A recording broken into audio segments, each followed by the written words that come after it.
यदि उपासक में 3 बातें नहीं है तो अभी थोड़ी गड़बड़ी है। इसको बैठा लो, जीवन में काम आएगी, ये वस्तु काम आएगी, क्योंकि विपक्ष जोरदार है, माया कोई साधारण नहीं है। विश्वासी साधक का भगवान स्वयं जुम्मा ले लेते हैं कि मेरे प्रभु जो करेंगे वो मंगल करेंगे। तो परिस्थिति बुरी दिखाई दे सकती है,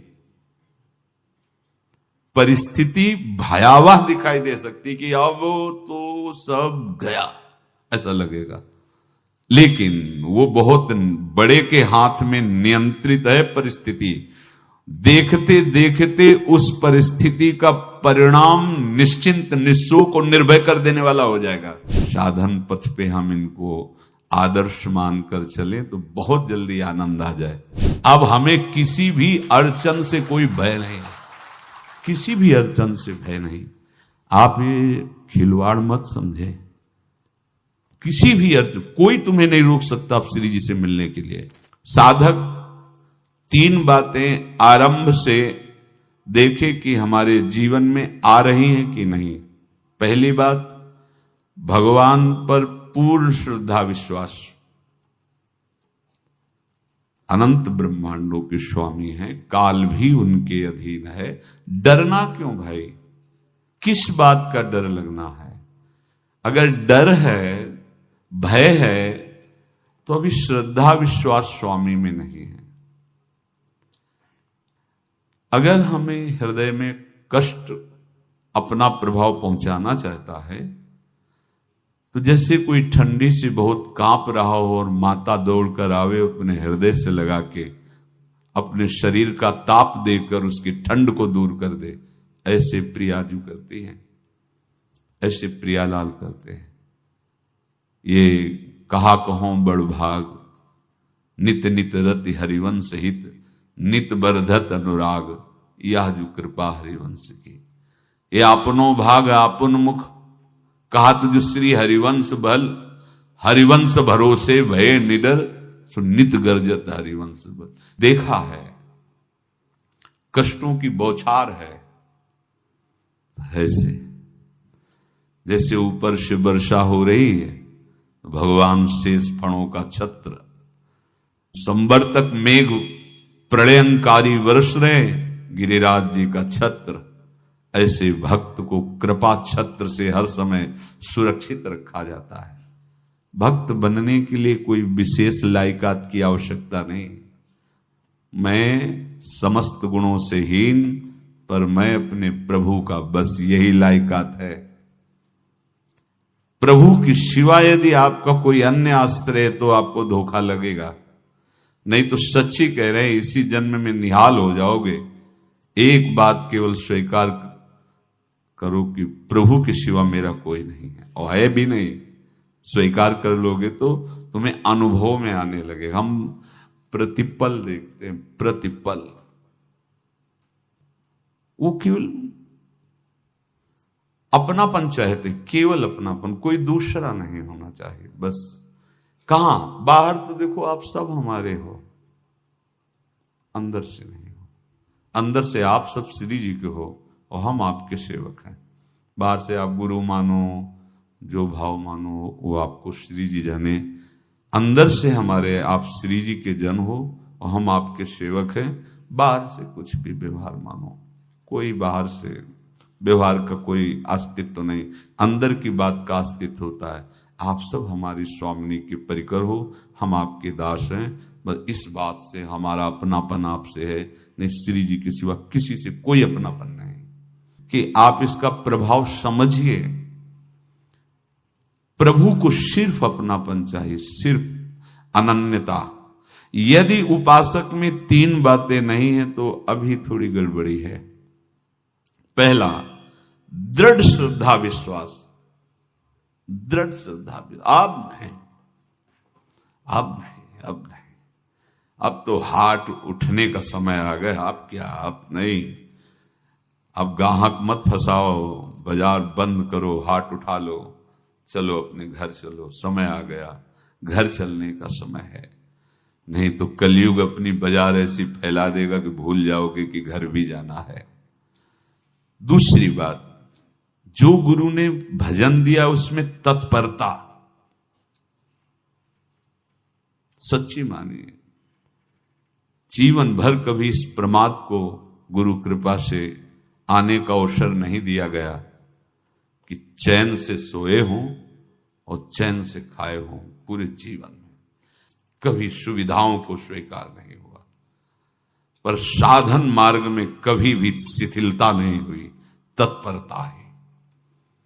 प्रभु पर पूर्ण श्रद्धा विश्वास और गुरु प्रदत्त साधन पर तत्परता, और तीसरा खास विषय इंद्रियों से भोगों को न भोगना। तब ये जो रंग है परमार्थ का, तब अब 2-4 माला की मनमानी आचरण किए कहते हैं हमें भगवदानंद की स्फूर्ति नहीं होती। आपने रास्ता रखा है भगवदानंद का, बाजार लगाए बैठे हो अंदर हृदय में अन्य आसों की, अन्य भोगों की, अन्य चाहों की, अन्य मान्यताओं की। अरे खाली करो, ये सब माया का खेल है। एकमात्र प्रभु, बस जब ठन जाएगी ये बात। अच्छा गौर से देखो क्या है, जब चलोगे तो क्या होगा, चलने की तो सोचो, उस दिन की सोचो जिस दिन चलना है, और किस दिन चलना है पता ही नहीं है, तब तो और होश में हो जाओ। आपको कोई भी यहां सहयोग देने वाला नहीं, कोई भी वस्तु आपकी नहीं, कुछ भी आपके साथ नहीं जाएगा। तो होश में हो जाओ, संभाल लो, आगे की गति मत बिगाड़ो। 3 बातों पर ध्यान दीजिए, श्रद्धा और विश्वास अटूट अपने इष्ट पर। दूसरी बात, हमारे हृदय में जो गुरुदेव ने उपासना का बीज रोपण किया, तत्परता। देखो आपको हृदय की बात कहता हूं, माया के पास केवल प्रलोभन है, ये सुख में बांधती है। सुख का प्रलोभन अच्छे से सजा के पेश करके देना, साधक को भ्रष्ट करना, ये इसका स्वभाव है माया का। माया किसी व्यक्ति का नाम नहीं, किसी शरीर का नाम नहीं। भगवद विमुखता जिस वस्तु व्यक्ति स्थान से हो वही माया है। माया का मतलब थोड़ी जिसे कोई स्त्री शरीर पे आरोप कर दे या पुरुष शरीर पे आरोप कर दे, ये तो माया है, तो और क्या है। मैं, मोर, तोर, तय और जहां तक इंद्रियां जाएं, जहां तक मन जाए, सब माया ही है। इसको देखा है भगवान के पार्षदों ने। ये क्या करती है, चमकीली लेबिल लगाकर, सुख का चारा डाल करके जीव को बांधती है। इससे सुख मिलेगा, बहुत सुंदर है ये वस्तु, ये शरीर, ये व्यक्ति, ये स्थान, ये पद, इससे वो बांधती है। विवेक ऊपर की लेवल का तत्काल ऑपरेशन करता है, वो आंतरिक विषय पर दृष्टि डालता है तो सब खोखला निकलता है, बाहर निकल क्रॉस कर जाता है। होए विवेक मोह भ्रम भागा, तब सब विषय विलास विरागा। अज्ञानी उसी आकर्षण सुख में बंध जाता है, और सुख तो था नहीं, बंधन इतनी जोर का हो गया, अब मुक्त हो सकता नहीं, तो उसके हृदय में लगता है इसके बिना जी नहीं सकते, इस नशा के बिना, वस्तु के बिना, व्यक्ति के बिना। और एक सूक्ष्म बात, वो जब आपको सुख देगी तो आपको स्वतंत्रता का आभास कराएगी, और जब आप उसको छू लेंगे तो आपको परतंत्र बना देगी, भयभीत कर देगी। तो आप डाउन होकर के अपने अस्तित्व को मिटाकर पूरा जीवन बर्बाद कर देंगे। इन शब्दों को लिख लो, अपने हृदय में लिख लो। माया सुख में बांधती है नहीं उसके पास सुख। जिसे तुम सुख समझते हो वो सुख नहीं, बिल्कुल सुख नहीं, वो सुख की छाया है, तुम्हें समझ पड़ती नहीं, ये गिरधर की माया है। उस सुख का बंधन, आप देखो कुछ भी क्रिया करते हो माया जनित तो प्रलोभन होता है, सुख मिलेगा, और जिस समय सुख मिलने के लिए आप लालायित हुए उस समय सुख भोगने की स्वतंत्रता आपको दे देगी। लो आप समझ रहे हैं हम स्वतंत्र स्वामी होकर सुख भोग रहे हैं? नहीं, अब भोग लिए ना, अब गुलामी उसकी सहो। अब तुम्हें वैराग्य हो रहा कि मैं नहीं भोगूंगा, तो उसकी दृष्टि बदलेगी। समझ रहे हो? अब आप अपने आप को पूरे शरणागत कर दिए, हर तरह से तुम्हें बांध करके भगवत विमुख करके नष्ट कर देगी। ये बात अच्छे से समझ लो, अच्छे से। इस सुख का प्रलोभन देकर बांधती सुख है नहीं, क्योंकि आप उपासक हो। जब सुख में उतरोगे तो कितने दिन फिर आपको घृणा होगी कि अरे धिक्कार हमारे जीवन, फिर लौटने का चांस नहीं रहेगा। ध्यान से सुन लो, लौटने का चांस नहीं देगी माया। तुम्हारी ऐसी आंतरिक कमजोरी हो जाएगी, ऐसी वृत्तियां कमजोर हो जाएंगी कि तुम उस माया के इशारे पर नाचोगे, उसके विपरीत तुम बोलने की भी ताकत नहीं रख सकते।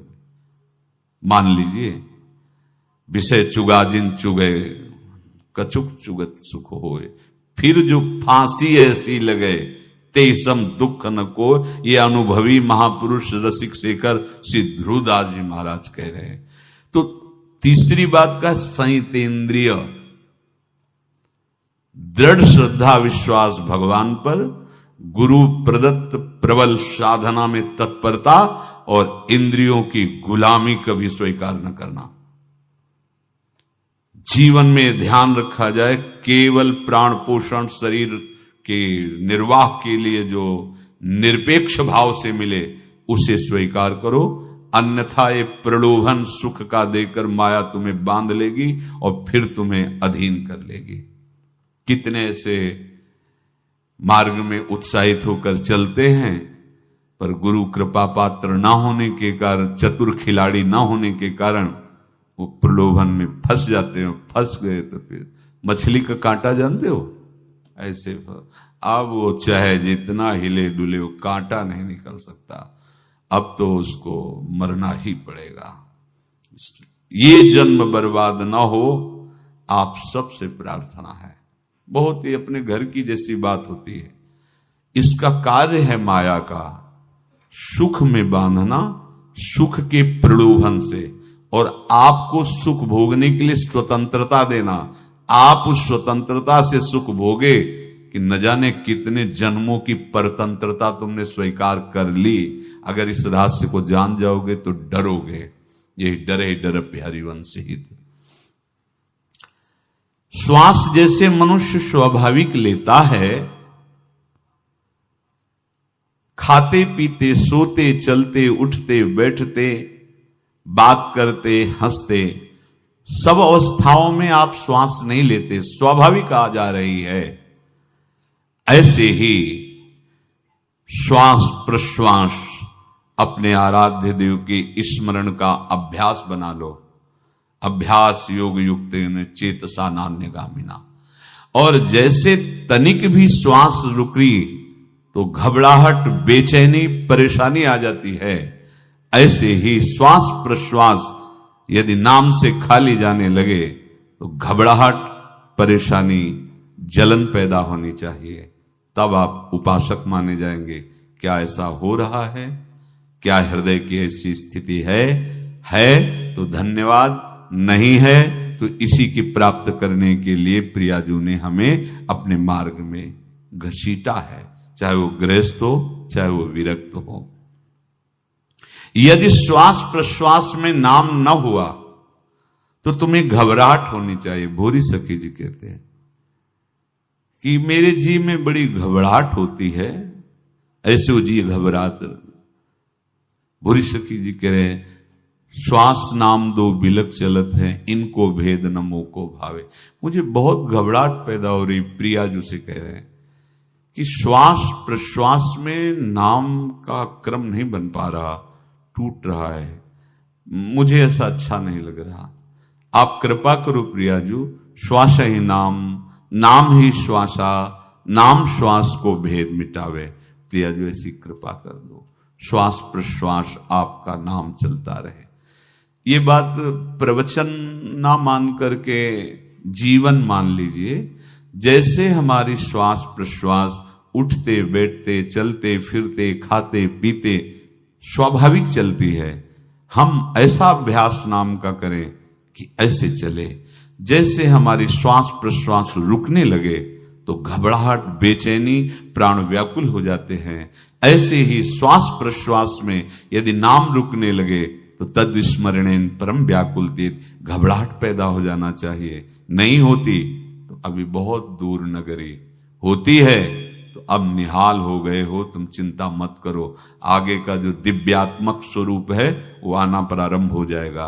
रोम रोम रग रग बोले तब कुछ स्वाद नाम को पावे, यही सारा वैभव प्रकाशित हो जाता है।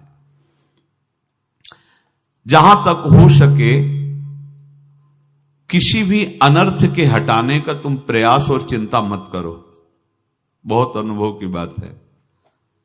जैसे तुम कहीं फंस गए, गलती हो गई तुमसे, माया ने फंसा लिया, अब निर्भय हो जाओ तुम। तुम्हारा अपमान होगा, तुम्हारी निंदा होगी, कुछ नहीं बिगड़ेगा, लेकिन पूरा जीवन बर्बाद नहीं कर देना है। प्रभु के भरोसे हो जाओ कि यदि आपको अपमान और निंदा करवानी तो करवाओ, पर अब लो नसानी अब ना न सही हो। मैं समझ गया, अब आगे बढ़ूंगा, नहीं रुकूंगा, कुछ भी हो जाए, प्राण चले जाए, सभा में अपमान हो जाए, तो भी मैं अब रुकने वाला नहीं। समझ रहे? प्राप्त अनर्थ की निवृत्ति की चिंता में नहीं रहना तुम्हें। अगर तुमसे अनर्थ हो भी गया है तो तत्काल आगे बढ़ो। तुम्हारा इष्ट वो तो जान रहा है ना, तो पकड़ो उसी को। आप जान रहे थे मैं फिसल रहा था, आपने नहीं रोका ना, चलो अब आपके ऊपर है। आप चाहे अपमान करवाओ, चाहे निंदा करवाओ, चाहे आप हमारा ये शरीर छुड़वा दो, अब मैं आपको छोड़ने वाला नहीं। बिल्कुल ये बात पकड़ लेना। ये जीवन में कई बार ऐसे अवसर आते हैं जहां हमारी भक्ति को बाधित करने के लिए माया ऐसे कांटे फैला देती है और हम असमर्थ हो जाते हैं, हम दब जाते हैं। कुछ गड़बड़ नहीं होगा, मृत्यु से ज्यादा कुछ गड़बड़ होने वाला नहीं। जो गड़बड़ हो गया अब दोबारा होगा नहीं, और उसमें हम दबेंगे नहीं, हम उसे क्रॉस करके आगे बढ़ेंगे भगवत मार्ग। कुछ नहीं होगा, विश्वास करना। वो ऐसे फूल जैसा निकाल के तुम्हें अलग कर देंगे। विश्वास रखना, विश्वास रखना। इस बात पर हम जोर दे के कह रहे हैं, नहीं फंस जाओगे, फंस जाओगे। कभी इष्ट गुरु से छुपाव मत करना कि अगर ये जान गए तो। नहीं, जानो, तुम जानो। क्यों जाने? गलती तो तूने की। अगर हमारी गलती है तो आपकी भी गलती है। कैसे?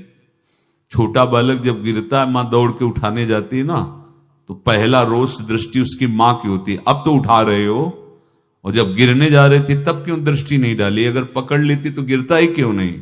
तुम्हारी माया बाजी पसारी विचित्र, सुन मुनि मोहे काकी कोड़, कह हरिदास तुम्हारे हम जीते। तो ये अपने संबंध बल से बात कर रहे हैं। झुकना नहीं, टूटना नहीं। माया का कार्य है झुका देना, रौन देना, और पश्चाताप मत करना। प्रायः कहा जाता है प्रायश्चित करो, पश्चाताप। हमारे पास समय नहीं है। राधा राधा राधा सब हो गया, पश्चाताप बढ़ा गए। नहीं तो इसी चिंता में गलती हो गई। गलती हुई तब समय नष्ट हुआ, अब वर्तमान में उसका चिंतन करके नष्ट करो, और आगे के चिंतन की गुंजाइश नहीं रह गई, क्योंकि आप अपने हृदय को इतना गिराते चले जा रहे हो, हृदय का स्तर, कि उत्साह ही नहीं रह जाएगा। यह ऑपरेशन है सीधे भगवत प्राप्ति के लिए। बिल्कुल दृढ़ विश्वास। तुम्हें अब अपनी चिंता नहीं करनी। बैठा लो, हृदय में बैठा लो। अगर भगवत विश्वास नहीं तो घबराहट पैदा हो जाएगी, भय हो जाएगा, विषाद हो जाएगा। अरे कितनी बार संसार में अपमान हुआ है, कितनी बार सम्मान हुआ है। ये कुछ सम्मान और अपमान कुछ अस्तित्व तो नहीं रखता। अब हरि नहीं छूटेंगे। भाग हरि की तरफ, भाग। बिल्कुल परवाह न कर, भाग। किसी के फंदे में मत फंस, भाग। ये अंदर की पुकार है, अंदर की बात कह रहा हूं। ये मन बहुत बदमाश है। पहले तो लुभायमान करके सुख में बंधाता है, और फिर भय और संकट विषाद में फंसा देता है। प्रभु का विधान संदेह युक्त नहीं होता। निसंदेह तुम्हारे सामने वो विधान प्रकट होगा जिससे तुम्हारा परम मंगल हो जाएगा। परम मंगल हो जाए। डरना नहीं। बताया नहीं था एक बार प्रेम भगत की बात, तो हमारे पास प्रेम जी आते थे, बहुत नाम जापक थे, श्री हरिवंश। तो उनसे पूछा आपकी ऐसी नाम निष्ठा कैसे आई?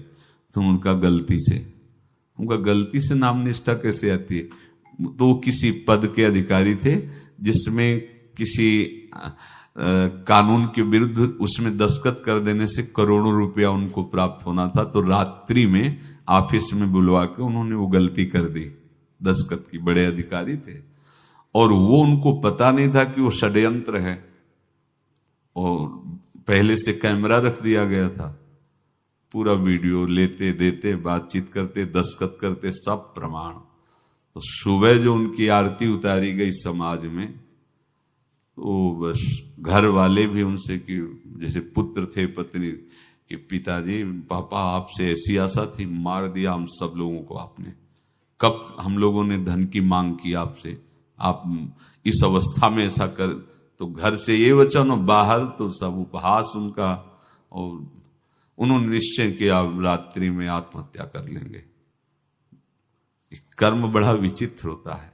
पर वो वृंदावन पहले से आते थे और हरिवंश उपासकों से मिलते रहते थे, गुरुदेव भगवान से भी उनका परिचय था। गलती किसी से भी हो सकती, चूक है, यही तो है ना, कंचन कामिनी कीर्ति, कहीं भी लुभायमान। शायद उनके मन में लगा होगा कि दस्तखत कर लेंगे और मिल जाएगा, वृंदावन वास करेंगे, झंझट छूट जाएगी, कुछ ना कुछ ऐसा आया होगा, क्योंकि वो अधार्मिक प्रवृत्ति के नहीं थे, पर क्रिया तो हो गई ना, षड्यंत्र था वो। उन्होंने सोचा रात्रि में अब हम प्राण त्याग देंगे। तो धाम आना और रसिकों के संग के प्रभाव से एक दिव्यता प्रकट हुई। वो सबके सामने सोने का नाटक करके लेट गए, तो परिवार वालों, नजर तो सबकी थी कि विकसित है, परिवार वालों को लगा सो गए। तो रात्रि जब सोए थोड़ा ऐसे, तो वास्तविक नींद आ गई और स्वप्न में देखा कि कोई उनसे कह रहा, देखो तुम्हारे सिरहाने सेवक वाणी रखी है, इसको पकड़ो, मरने की जरूरत नहीं, सब ठीक हो जाएगा। जगह तो सेवक वाणी सिरहाने रखी हुई थी, जैसे एक भक्त को तुलसी दल नामक ग्रंथ सिरहाने रखा। अरे अलौकिक शक्ति संपन्न भगवान और भगवान के पार्षद हैं। बस सब बात हट गई और उनकी जिह्वा और उनके मन ने, जैसे ना मरने वाले को प्राण मिल जाए कि भाई प्राण रक्षा, ऐसा को श्री हरिवंश हमारे रसिक समाज में जब वो आते थे उनका अच्छा सम्मान होता था। तेजो में चेहरा, वयो वृद्ध शरीर, श्री हरिवंश ऐसे चलता रहता, बात करते और श्री हरिवंश ऐसी नाम में रति देखी। देखो ना क्या हुआ, घटना क्या थी, दृश्य क्या था, जीवन बिल्कुल व्यर्थ हो क्या गया, लोक सम्माननीय जीवन बन गया, महात्मा बन गए और भगवत प्राप्त हो गए हैं, उनका शरीर छूट गया है। तो यहां कह रहे हैं कि तुम्हें किसी भी हेतु से अपनी चिंता नहीं अब करनी। प्रभु का विधान निसंदेह परम कल्याण में होता है, तुम्हें संदेह नहीं करना। कड़ुआ हो सकता है लेकिन अवसर तो मिल जाएगा श्री जी की तरफ भागने का। हम अपने को अच्छा साबित करने के लिए पूरा जीवन लगा दें, नहीं भाई, हम नीच आचरण वाले पर हम भागेंगे प्रभु की तरफ, लोक पावन करने वाले महात्मा बन जाओगे। सतरति शाह लोकांत, इसको बैठा लो, जीवन में काम आएगी, ये वस्तु काम आएगी, क्योंकि विपक्ष जोरदार है, माया कोई साधारण नहीं है। विश्वासी साधक का भगवान स्वयं जुम्मा ले लेते हैं। विश्वासी साधक का भगवान स्वयं, देखो अपने मन में तुम किसी प्रकार की चिंता न रख करके ये आज से विश्वास कर लो कि अब मेरे जीवन में जो होगा, मेरे प्रियाजू के द्वारा किया हुआ विधान परम सुखप्रद होगा, परम मंगलमय होगा। विश्वासी भक्त का जब ये स्वभाव निश्चय हो जाता है कि मेरे प्रभु जो करेंगे वो मंगल करेंगे, तो परिस्थिति बुरी दिखाई दे सकती है, परिस्थिति भयावह दिखाई दे सकती कि अब तो सब गया, ऐसा लगेगा। लेकिन वो बहुत बड़े के हाथ में नियंत्रित है परिस्थिति। देखते देखते उस परिस्थिति का परिणाम निश्चिंत, निःशोक और निर्भय कर देने वाला हो जाएगा। भयभीत मत होना। बहुत ही अमृतमयी बातें हैं। अगर अपने साधन पथ पे हम इनको आदर्श मानकर चलें तो बहुत जल्दी आनंद आ जाए। किसी भी अड़चन को तैयार रहो। ये काल क्षेत्र है, मृत्यु क्षेत्र है। कुछ भी, कभी भी, कहीं भी, कैसे भी, सबके सब मर सकते हो। अभी यही खंभा टूट जाए, बिल्डिंग गिर जाए, सब मर जाओगे। कहां जाओगे? जहां ऐसे सुन रहे हो ना, ऐसे निकुंज में चलेंगे। अब हमें किसी भी अड़चन से कोई भय नहीं है, किसी भी अड़चन से भय नहीं। आप ये खिलवाड़ मत समझे। किसी भी अर्थ कोई तुम्हें नहीं रोक सकता आप श्री जी से मिलने के लिए। ये आगंतुक भय एक स्वाभाविक होता है। जैसे पूज्य श्री मंगनानंद जी सरकार सेनपुर, बहुत उच्च कोटि के ब्रह्मलीन महापुरुष, तो एक चौकी पर ऐसे बैठे हुए थे और बहुत से ऐसे संतजन, परमहंस सब बैठे हुए थे और ब्रह्म चिंतन के विषय में चर्चा चल रही थी। तो एक संत आगंतुक वृंद आए ऐसे गंगा किनारे। तो उस समय स्वामी जी कह रहे थे मंगनानंद जी कि एक होता है विचार भय, वो संतों में कभी नहीं होता है, और एक होता है तात्कालिक भय, वो सबको व्याप्त हो जाता है।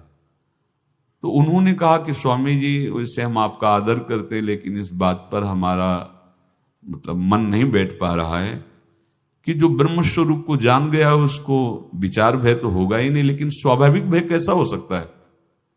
तो सिद्ध पुरुष थे। उनका स्वामी जी बैठो, प्रसंग पूरा होने के बाद फिर आपका उत्तर हो जाएगा। ऐसे चौकी लगाई, बैठे, और बैठे थे बट वृक्ष के नीचे। तो एक जैसे बाज है, गीद पक्षी है, उस समय तो वो संध्या का समय था, आके ऐसे जे ही बैठा तो खरबर खरबर वो डाल, तो महाराज चौकी के नीचे हो गए, जो गंगा किनारे से आए थे ना। तो कहा स्वामी जी, ये विचार भय है या स्वाभाविक भय है या आपको ब्रह्म चिंतन या ब्रह्म बोध नहीं? तो हंस दिए, बोले उत्तर मिल गया। ये स्वाभाविक, जैसे अभी बंदर चीख दे तो सब घबरा जाओगे ना, विचार भय नहीं है ये आगंतुक स्वाभाविक भय। भय विचार भय कि अब जो है ऐसा होगा, ऐसा हो सकता है, नहीं नहीं। वही प्रसंग चल रहा है, भगवान प्रमाण देते चले जा रहे हैं। देखो, कोई भी भय, कोई भी अड़चन अब तुम्हारा अमंगल नहीं कर सकती, पक्का मान लीजिए। डरो मत। देखो, इसमें इसीलिए प्राणों की बाजी लगा के, अब हमारे प्राण नहीं हैं, हमारे प्राण प्राणनाथ को समर्पित हैं। मेरे प्राणनाथ श्री श्यामा, तो क्यों भय करें? तो हम ये सब कर किसके लिए रहे? श्यामा जी के पास पहुंचने के लिए। श्यामा जी के पास पहुंच गए, हमें श्यामा जी के पास जाना है। ये बिल्कुल छोटी मोटी बातें, अंदर ये जो सांसारिकता है, इसका त्याग करो। आप इस बात को समझो। गुरु गोविंद सिंह, लाखों की समाज बैठी हुई थी। उन्होंने कहा कि अगर तुम आजादी चाहते हो तो तुम्हें अपने प्राण देने पड़ेंगे। हमें खड़ा हो कोई व्यक्ति जो अपने प्राण देना चाहता है, मैं उसे आजादी। आजादी दो प्रकार की, एक प्राकृतिक आजादी और एक दिव्य आजादी, दोनों देने में समर्थ थे गुरु गोविंद सिंह। हाँ, ये सिखों के आचार्य हैं, बहुत ही अध्यात्म बल और शारीरिक बल से भी पुष्ट। एक खड़े हुए हिम्मत करके बोले, आ, गड़ासा हाथ में, अंदर गए और ऐसा लगा कि उनकी गर्दन उतार दी गई और ऐसे रक्त प्रवाह सा नाली से बहा, जो सबको दिखाई दे रहा था। और कोई है? जब पता ही चल गया कि गर्दन उतारी जा रही, रक्त प्रवाह, वो कहते मुझे तुम रक्त दो, प्राण दो, मैं तुम्हें आजादी दूंगा। 2, 3, 4, 5 अंदर ले जाते, ये आभास भी नहीं होने दिया कि वो जीवित है। 5 दिया, पूरी सभा में 5 तैयार हुए, बोले ये 5 प्राण प्यारे हैं भाई, इतने से एक एक से 1.25 लाख को परास्त कराऊं, देखना मेरा नाम गुरु गोविंद सिंह न धराऊं, यदि एक एक से 1.25 लाख को परास्त, क्योंकि प्राणों की बाजी समर्पित कर दी। अब क्या भय, माया से आजादी प्राप्त करने के लिए भयभीत होना तो बिल्कुल जीवन में छोड़ दो। विचार भय नहीं होना चाहिए, ये स्वाभाविक भय होगा। अभी कोई ऐसी आवाज आ जाए, वो ऐसे स्वाभाविक होता है, उस पर तर्क वितर्क नहीं किया जाता। विचार भय नहीं होना चाहिए।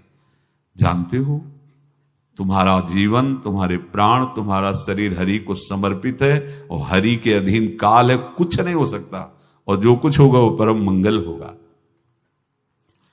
किसी भी अड़चन को भगवान के सौहार्द के सामने अड़चन मत मानना। हम अगर अड़चन को दूर करने का प्रयास करेंगे तो अड़चन हमें फंसा लेगी, अड़चन। और यदि भगवान पे विश्वास कर लिए तो वही अड़चन अर्चन बन जाएगी, उपासना बन जाएगी। मान लीजिए बात, मान लीजिए आप लोग तो गृहस्थ में देखा होगा, हमने देखा है, बच्चा गिरा, रोने लगा, मां उठाने आई, छाती से लगाया, वो मां के थप्पड़ मार रहा है। यद्यपि वो कुछ जानता नहीं, पर भाव जब उसके देखे, बलिहार है इस वात्सल्य की, बलिहार है, ये मां को मार के कह रहा है, थप्पड़ मार के, अब तू छाती से लगा रही, जब गिरा और चोट लगी तब तू कहां थी, क्यों ले उठाया, ये अधिकार। हरि वो तो अल्पज्ञ मां है, पर हम तो सर्वज्ञ हरि के वात्सल्य में डूबे हुए हैं। हमको तो भय बिल्कुल नहीं होना चाहिए। हां, जानबूझकर इसका दुरुपयोग मत करना। विश्राम की तरफ सत्संग जा रहा है, ध्यान से सुनो। कोई भी अड़चन, अब हमको प्रयास नहीं करना उसको दूर करने का, ये जिम्मेवारी हमारे प्रभु की है। और प्रभु के ऊपर अगर आपने भरोसा दृढ़ कर लिया तो हर अड़चन अर्चन बन जाएगी, भगवान की पूजा बन जाएगी।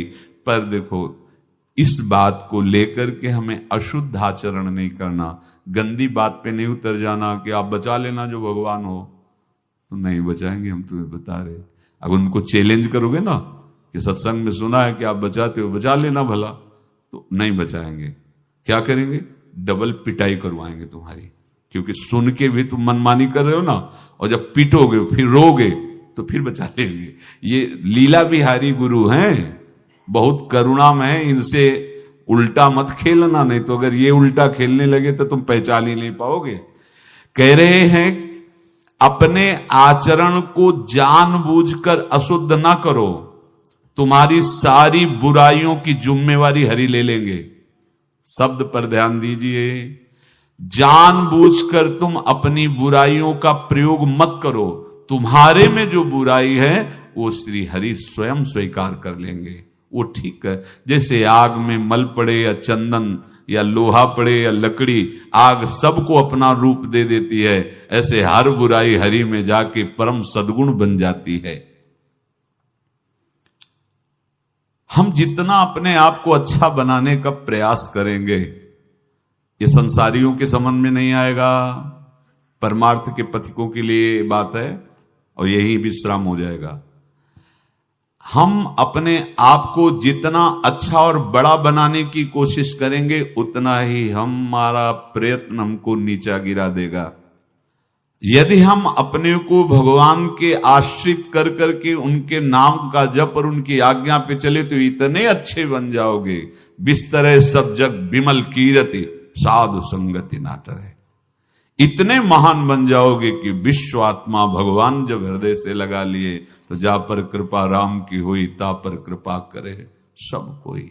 सुर नर मुनि प्रसन्नता ऊपर, सोई विजयी विनयी गुण सागर, तास सुजस त्रैलोक उजागर। इसलिए सत्संग का मनन करो और ये जीवन व्यर्थ ना जाने पावे, सावधान आप रहो, और निर्वाह हमारी लाडली जू करेंगी। और ये जन्म हम सबको लाडली जू की प्राप्ति के लिए मिला है, और पक्का पक्का विश्वास करो लाडली जू हमें मिलेंगी, पक्का विश्वास करो। इस पे संशय मत रखना। हम किसी साधन बल से नहीं कह रहे कि तुम्हें लाडली जो मिलेंगी। लाडली जो मिलेंगी उनकी कृपा से, उनके दुलार से, उनके आकर्षण से। अब हमारा निश्चय हो गया है कि लाडली जो बोले आपका, हमारा मतलब सबका। ये जितने आप सब बैठे हो, आपको पता नहीं आपके कितने भाग्य प्रकाशित हो रहे हैं लाडली जी की कृपा से। अगर पता चल जाएगा तो अहंकार आ जाएगा। धैर्य पूर्वक सत्संग का मनन करो और उसे अपने आचरण में उतारो। शेष चर्चा आगे। श्री राधा वल्लभ।